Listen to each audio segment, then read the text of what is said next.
আপনি কি জানেন একদল নামদারি আলিম আছে, তাদের কাজ হচ্ছে শুধু কান্না কান্না করে করে অনেক টাকা কামায়।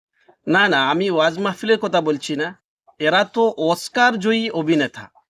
কিছু কিছু লোক আছে ধাড়ি টুপি পরে হুজুর সেজে কান্নায় প্রফেশনাল। মৃত্যুর খবর শুনলেই ছুটে যায় বাড়িতে, কোনোদিন চেনে না জানে না, তবুও আমাদের আধ্যাত্মিক ভাই বলে কান্না শুরু করে। চোখের জলের বন্যা বইয়ে দে, দোয়া দুরুদ পড়ে পরিবেশটা গরম করে তোলে। পরিবারের লোকের মন গলে যায়, ভাবে এত বড় আলিম এসেছেন আমাদের দুঃখে শরিক হতে।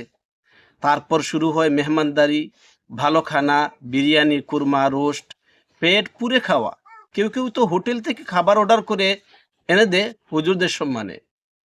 যাওয়ার সময় হাতে মোটা অঙ্কের টাকা, হুজুর এইটা নেন, আমার পরিবারের জন্য দোয়া করেছেন। অথবা মিলাদের জন্য আবার টাকা দেওয়া হয়। কখনো কখনো গাড়ি ভাড়া, নতুন পাঞ্জাবি সবই জুটে যায়। চাইতে চাইতে এটা এখন তাদের ফুল টাইম ধর্মের ব্যবসা হয়ে গেছে। কেউ কেউ তো গ্রুপ বানিয়ে ফেলেছে। একজন কাঁদে, একজন দোয়া পড়ে, একজন টাকা কালেক্ট করে, আর একজন পরে টার্গেট খুঁজে বেড়ায়। মুখে বলে আমরা তো সোয়াবের কাজ করছি, মৃতের জন্য দোয়া করি। ভাই, এদের এই ছদ্মবেশটা বুঝতে পেরেছেন? এর চেয়ে লাভজনক হালাল ব্যবসা আর আছে নাকি? কোনো ঝুঁকি নেই, শুধু কান্না আর দোয়া, টাকা আর সম্মান দুটোই পকেটে। আসলে এরা সত্যিকারের আলেমদের নামে কলঙ্ক লাগাচ্ছে। যারা সত্যি ধর্মের জন্য কাজ করেন তাদের মুখে লজ্জা পড়ে যায় এদের জন্য।